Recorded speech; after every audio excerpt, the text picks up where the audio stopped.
On parle de réchauffement climatique et le réchauffement climatique a effectivement des impacts réels et mesurables dans l'agriculture en général aujourd'hui, avec comme conséquence des cycles raccourcis. On a des périodes entre semis et récolte qui peuvent être de plus en plus courts, qui nous empêchent d'atteindre des maturités physiologiques et donc qui affectent les rendements et les qualités. Ça va impacter sur les taux de protéines, sur les taux de matières sèches, et ainsi de suite. Et donc nous, on a tout intérêt à utiliser des biostimulants pour venir réduire l'effet négatif de ces vagues de chaleur. Une vague de chaleur, c'est quand on a des températures constantes qui peuvent même être de l'ordre de 30 degrés et qui brutalement prennent 10 degrés supplémentaires.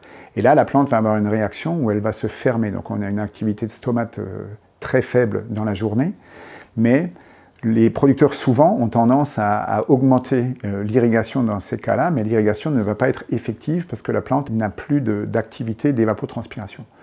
Donc l'utilisation de biostimulants préventifs par rapport à une vague de chaleur qui est souvent annoncée par les services météo nous permettent en fait d'assimiler cette eau disponible et de réduire l'effet raccourcisseur de cycle. Donc en résumé, une vague de chaleur qu'on a définie par une montée brutale des températures est souvent annoncée par les services météo.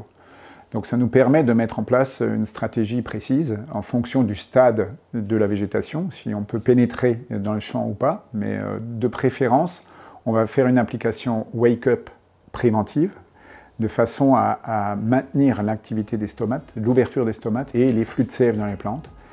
Et ensuite, en fin de période de stress, on vient avec un steam pur pour stimuler la photosynthèse qui va relancer l'activité physiologique de la plante.